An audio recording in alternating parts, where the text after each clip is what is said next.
व्यक्ति कैसे जन्म लेता है? कब भ्रूण माता के गर्भ में जीवित प्राणी बन जाता है? आत्मा कब गर्भ में प्रवेश करती है? भ्रूण जब तीसरे से 5वें माह का होता है तभी उसमें जीवन शक्ति आती है। ये जीवन शक्ति ही आत्मा है। आत्मा को ही प्राण कहते हैं। आत्मा ही प्राण ऊर्जा है। आत्मा में संचित विशेषताओं और अनुभूतियों के आधार पर शरीर के डीएनए तथा विभिन्न अंगों का निर्माण होता है। उंगलियों के निशान तथा अंगों की बनावट भी आत्मा के कर्मों के प्रभावों के आधार पर होता है। दूसरे शब्दों में, मैं आत्मा ही अपने शरीर की बनावट का निर्धारण अपने विचारों, मनस्थिति और कर्मों के द्वारा करती हूँ। सामान्यतः जब आत्मा नए शरीर में प्रवेश करती है तो पिछले जन्म के अनुभव, स्मृतियां और घटनाओं को भूल जाती है। कुछ उदाहरण ऐसे हैं जबकि व्यक्ति अपने पूर्व जन्म की कहानियां सुनाते हैं जिन्हें जांच के बाद सत्य पाया गया है। हम अक्सर देखते हैं कि अबोध बालक बिना किसी कारण रोते हैं या हंसते हैं। पूर्व जन्म की स्मृतियां ही इसका कारण होती हैं।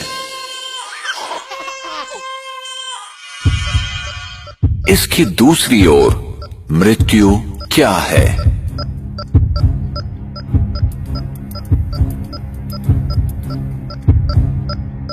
और मृत्यु के बाद क्या होता है? एक जीवित व्यक्ति कैसे मृत शरीर के रूप में परिवर्तित हो जाता है? मृत्यु वो स्थिति है जब आत्मा शरीर छोड़ देती है।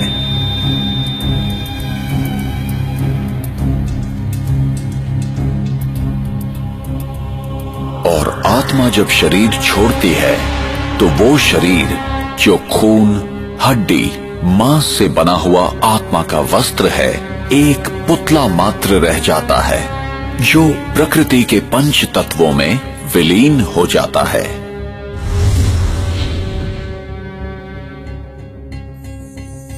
अपने पुराने शरीर को छोड़ आत्मा दूसरी माता के गर्भ में प्रवेश करती है। मनुष्य आत्मा पशु योनि में नहीं जाती। जैसे सेब के बीज से कभी संतरे का वृक्ष नहीं निकलता, वैसे ही मनुष्य आत्मा सदैव मनुष्य शरीर ही धारण करती है। आत्मा जब भी किसी नए शरीर को धारण करती है तो वो अपने नए मित्र, संबंधी और अपनी एक नई पहचान बनाती है। जैसे कोई नाटक में कलाकार अपने अनुरूप वस्त्र पहनकर एक निर्धारित समय में अपना अभिनय करता है, ठीक उसी प्रकार इस विश्व रंगमंच पर आत्मा भी एक कलाकार की तरह अपने निर्धारित समय पर अभिनय करती है। और जब शरीर अधिक उम्र, बीमारी या किसी घातक चोट के कारण बेकार हो जाता है, तब आत्मा शरीर को त्याग देती है और जन्म उपरांत जन्म लेती जाती है। इसी प्रकार जीवन एवं मृत्यु का ये अविनाशी चक्र इस संसार में चलता रहता है।